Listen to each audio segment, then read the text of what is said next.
How did a cute, talking raccoon become one of the most heartbreaking characters in the entire Marvel Cinematic Universe? Today, we're diving deep into the hidden tragedy of Rocket Raccoon, a story that's way darker than you might remember. So grab some tissues, because this one's a tearjerker. When we first meet Rocket in Guardians of the Galaxy, he's a wisecracking, gun-toting ball of fur. He's sarcastic, a bit of a thief, and seems to only care about himself and his best friend Groot. He calls himself a raccoon, but quickly snaps that he knows what a raccoon is. This is our first clue that there's more to him than meets the eye. He's built walls around himself, using humor and aggression as a shield. But why? The first real crack in his armor appears in a drunken scene on Nowhere. After a fight with Drax, Rocket breaks down yelling, "I didn't ask to get made. I didn't ask to be torn apart and put back together over and over and turned into some little monster." This single line is absolutely devastating. It reveals that Rocket wasn't born this way. He was a victim of horrific experimentation. He sees himself as a monster, something unnatural and broken. This isn't just an angry outburst. It's a cry of pure agony from a being who has known nothing but pain and suffering. He pushes everyone away because he believes he's unlovable, a freak of science. The Guardians of the Galaxy franchise, especially Volume 3, finally pulls back the curtain on this unimaginable trauma. We learn that Rocket, originally known as Subject 89P13, was just an ordinary, innocent baby raccoon. He was snatched from his home and taken to the High Evolutionary, a megalomaniac obsessed with creating a perfect society. This guy is one of the cruelest villains in the MCU. A God-complex-driven scientist who sees living creatures as nothing more than disposable parts for his experiments. In his lab, Rocket was subjected to countless brutal surgeries and cybernetic enhancements. He was torn apart and reassembled, piece by painful piece. But what makes this story even more tragic is that he wasn't alone. He was caged with other test subjects, Lilla the otter, Teefs the walrus, and Floor the rabbit. These weren't just cellmates, they were his family. They were all mutilated and enhanced, but in their shared suffering, they found love and friendship. They dreamed of a better life. They imagined a sky, a place they had never seen, and promised each other they would fly there together one day. Rocket, being incredibly intelligent, even chose his own name. He saw rockets in the sky and decided that's what he would be, a symbol of their shared dream of escape and freedom.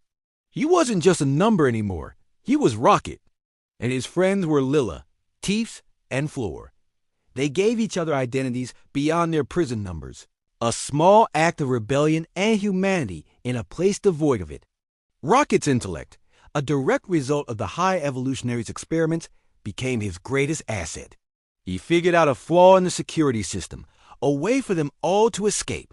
The plan was set. Freedom was within their grasp. But this is where the story takes its most gut-wrenching turn. Just as they were about to make their move, the High Evolutionary arrived. He had no intention of letting his creations go.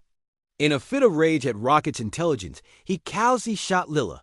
Rocket, holding his dying friend, is forced to watch the light leave her eyes as she whispers, "The sky is beautiful." In that moment, Rocket's world shatters. The hope that had kept him going for so long was extinguished in an instant. Overcome with grief and rage, Rocket attacks the High Evolutionary, mauling his face in a visceral, primal scream of pain. The guards open fire, and in the ensuing chaos, Teefs and Floor are also killed. In a matter of seconds, Rocket loses his entire family, the only beings who ever showed him kindness and understood his pain.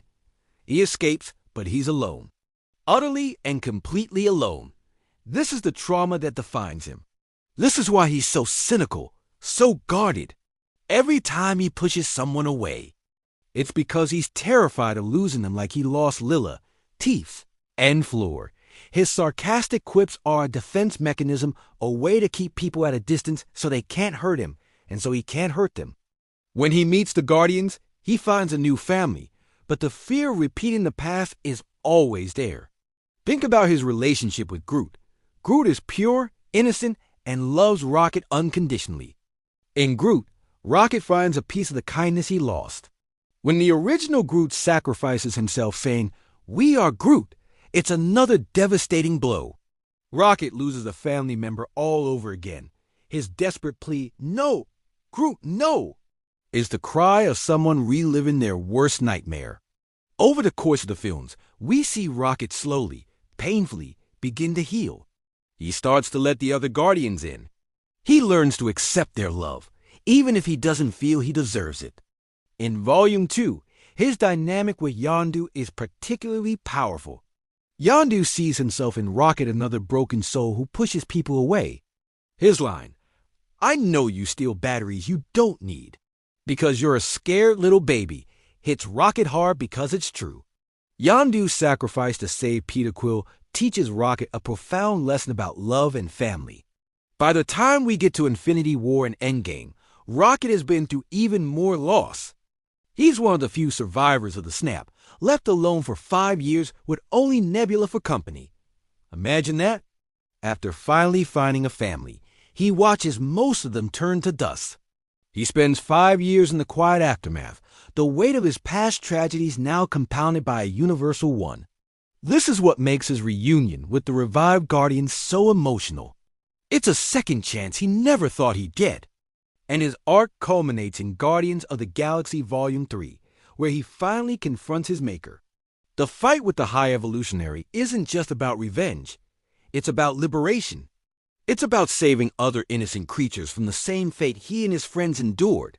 When he sees the cages full of young raccoons, he has a choice. He can leave them, or he can save them. And in that moment, he chooses compassion. He chooses to be the hero his friends always believed he could be. He looks at his reflection and finally accepts who he is. He's not a monster. He's not just a raccoon. He's Rocket. Rocket Raccoon.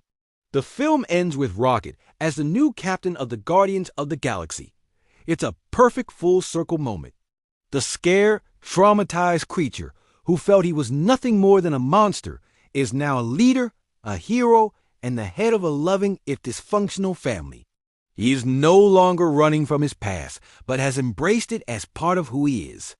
So, the next time you watch Guardians of the Galaxy and laugh at one of Rocket's sarcastic jokes, remember the incredible pain hidden behind that facade. His story is a powerful testament to resilience, the enduring strength of friendship, and the difficult journey of healing from profound trauma. It's a story about finding family in the most unexpected places and learning to love yourself, scars and all. Rocket Raccoon isn't just a funny sidekick. He's the heart and soul of the Guardians. And one of the most compelling characters Marvel has ever created. What do you think is the most tragic part of Rocket's story? Let me know down in the comments. Thanks for watching, and don't forget to like and subscribe for more deep dives into your favorite characters. See you next time.